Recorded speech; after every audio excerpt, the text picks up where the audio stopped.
बिस्मिल्लाहिर्रहमानिर्रहीम अल्हम्दुलिल्लाहि रब्बिल आलमीन वलाक़िबतुल लिल्मुत्तक़ीन वस्सलातु वस्सलामु अला सय्यिदिल अंबिया वल मुरसलीन अम्मा बादु फ़अऊज़ु बिल्लाहि मिनश शैतानिर रजीम बिस्मिल्लाहिर्रहमानिर्रहीम। मेरे प्यारे भाईओ, मेरी इस वीडियो नू आखिर तक देखना है, मुकम्मल देखना है। चैनल नू सबसक्राइब भी करना है, लाइक भी करना है, सदका जारिया समझ के इसनू शेयर भी करना है। मेरे प्यारे भाईओ, मैं अज आप हज़रात के सामने कुरान पाक बख्शने का तरीका जिहड़ा तुहाडी बारगाह के अंदर इंशाअल्लाह बयान करांगा। एक साथी ने उन्होंने इस गल का आरजू की है, सवाल किया है कि तुसी इस दे हवाले नाल भी एक वीडियो जिहड़ी है जरूर बनाओ। उन्होंने सवाल किया है कि कुरान पाक नू बख्शने का बेहतरीन तरीका की है। अगर साडे वालदैन दुनिया तो चले गए ने, कोई रिश्तेदार अजीज़ो अकरबा दुनिया तो चले गए ने, कुरान पाक नू पढ़ने का और पढ़ने तो बाद फिर बख्शने का तरीकाकार की होना चाहिए है। मेरे दोस्तों, पहली सब तो ये गल है कि नीयत का होना ज़रूरी है। जदों कुरान पाक तुसी पढ़ते सो पे, क्या तुहाडी ये नीयत है सी कि मैं जिहड़ी कुरान पाक की आयत पढ़ रहा वां या मैं सूरत यासीन सूरत मुल्क पढ़ रहा वां, तो इसका सवाब जिहड़ा है मैं अपने वालदैन नू ईसाले सवाब कर रहा वां। तो जिस तरह कि दी हदीसे मुबारका है कि इन्नमल आमालु बिन्नियात, बेशक अमलों का दारोमदार नीयत उत्ते वे। अगर तुहाडी नीयत ये सी कि मैं जिहड़ा कुरान पाक पढ़ रहा वां इहदा ईसाले सवाब मैं अपने वालदैन नू करना है, अगर तुसी दुआ नहीं भी करोगे तो तुहाडे वालदैन नू इसका सवाब पहुँच जाएगा। दूसरा बड़ा तरीका ये वे कि ज़बान दे नाल दुआ मंगना या ज़बान दे नाल कहना कोई ज़रूरी नहीं है। तुसी नीयत कर लईए, जो भी कुरान पाक की सूरत पढ़ी है, आयत पढ़ी है, दरूद पाक पढ़िया, इसका सवाब तुहाडे वालदैन या अजीज़ो अकरबा उन्हां विचों सारिआं नूं उसका सवाब मिल गया है। दूसरा तरीका ये वे, अगर तुहाडी नीयत नहीं सी ते तुसी सूरत यासीन की तलावत की, कुरान पाक नूं पढ़िया या कुरान पाक का इख्तिताम किया, मुकम्मल 30 पारे पढ़े, अगर दिल दे विच यानी कि तुहाडी नीयत नहीं सी है, लेकिन अगर तुसां नीयत कर लईए, बाद विच भी अगर तुसी नीयत कर लईए तो इसका सवाब तुहाडे वालदैन नूं पहुँच गया। परेशान होने वाली ज़रा बराबर भी कोई गलबात नहीं है, क्योंकि तुहाडे नीयत जिहड़ी है दिल दे पुख्ते इरादे का नाम है। जदों तुसी नीयत कर लोगे तो इसका सवाब तुहानूं लाजमी पहुँच जाएगा।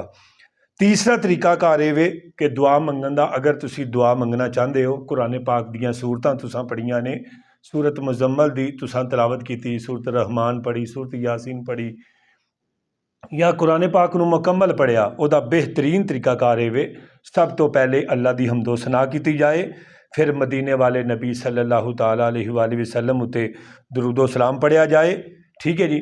फिर उस तो बाद ये नीयत की जाए कि या अल्लाह पाक, मैं जिहड़ा ये कुरान पाक पढ़िया है, सूरतां पढ़िया ने, इसका सवाब मैं तेरी बारगाह च पेश करना वा। इस तरह ही हजूर नबी रहमत शफी मुअज़्ज़म सल्लल्लाहु ताला अलैहि वसल्लम दी पाक बारगाह विच पेश करना अल्लाह कबूल फरमा। या कुरान पाक जितना पढ़िया हजूर नबी रहमत सल्लल्लाहु ताला अलैहि वसल्लम दे वसीला और जलीला दे नाल मैं अपने वालदैन दे इसाले सवाब करना अल्लाह कबूल फरमा। मुख्तलिफ जुमले ने वो तुसी अपने ज़बान तो दोहराओ, कहो कि या अल्लाह पाक, मैं जो कुछ भी पढ़िया है अपने वालदैन दे इसाले सवाब किया, अल्लाह उन्हां दी कबर नूं जन्नत दा बाग बना, अल्लाह उन्हां दे आखिरत दे अंदर दर्जे बुलंद फरमा, उन्हां दी कबर नूं रोशन ते मुनव्वर फरमा, उन्हां दी कबर नूं हद्दी निगाह तो कुशादा फरमा, सरकारे मदीना सल्लल्लाहु ताला अलैहि वसल्लम दी ज़ियारत और आप दी पहचान नसीब फरमा, इन्हां दी कबर नूं जन्नत दा बाग बना। हैं जी, इन्हां वास्ते आखिर दियां मंजिलां नूं आसान कर दे, कबर दी मंजिल नूं आसान कर दे, इन्हां दी कबर नूं बुका नूर बना, जन्नत के बागों विचों बाग बना।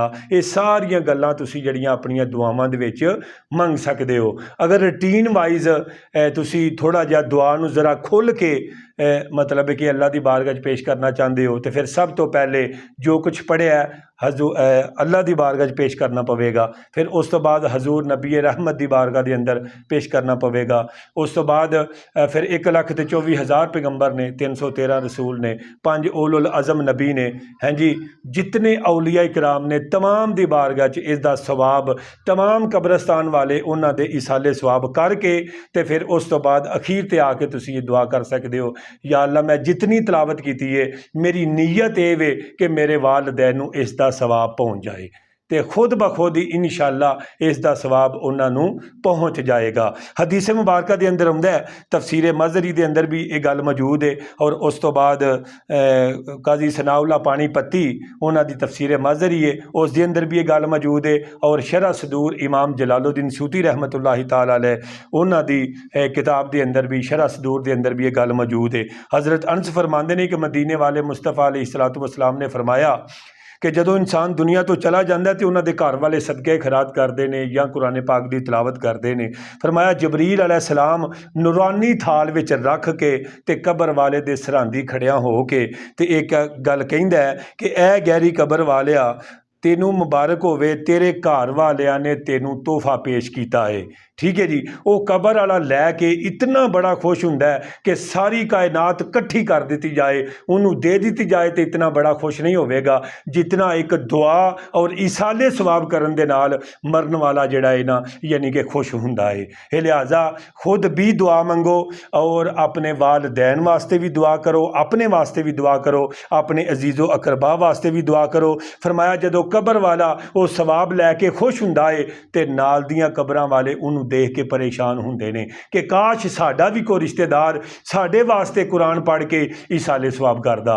तो दोस्तों जुमे वाले दिन अपने वालदैन की कबर ते जरूर जाया करो, अव्वल वक़्त विच जाया करो, कुछ ना कुछ उत्थे पढ़ के अपने वालदैन दे इसाले सवाब करया करो।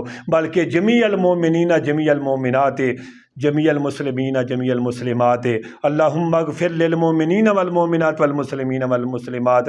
फरमाया जेड़ा बंदा रोज़ाना 27 मरतबा हदीस पाक च आउंदा है कि 27 मरतबा जेड़ा बंदा ये दुआ पढ़ेगा, फरमाया कि उसनू कितना बड़ा सवाब होवेगा। हर कबर दे बदले अल्लाह दी ज़ात उसनू एक नेकी अता करनगे, एक दर्जा बुलंद कर देंगे और एक ओदा गुनाह माफ़ कर देंगे। दोस्तों इतना बड़ा अजर है। और देखो जदों इंसान दुनिया तो चला जाता है ਉਹਦੇ इसाले सवाब करन दा असल मकसद ही ਇਹ ਵੇ कि अल्लाह पाक ਉਹਦੀ बख्शे फरमा दे। ਤੇ ਜਦੋਂ कोई इंसान किसी वास्ते भले ਦੀ दुआ करता है ਉਹਦੇ वास्ते खुद ब खुद ही हो जाती है। कर भला हो भला अंत भले दा भला, जेड़ा को भले दी दुआ करेगा इंशाअल्लाह ओदी अल्लाह दुनिया भी बेहतर कर देगा, अल्लाह आखरत भी बेहतर कर देगा। बहुत सारियां हदीसां होर भी बयान हो सकदियां ने। वीडियो मुकम्मल हो गई है मेरे दोस्तों, मैं तुहाडी बारगाह दे अंदर ये आरज़ू करांगा मैनू भी अपनी दुआवां च याद रखना और अपने वास्ते भी मेरे वास्ते गुनाहगार वास्ते भी दुआ करना। अल्लाह ताला तुहाडा और मेरा हामी और नासर हो। अल्लाह पाक तुहाडी हर दुआ कबूल फरमाए। अस्सलामु अलैकुम वरहमतुल्लाहि वबरकातुहू।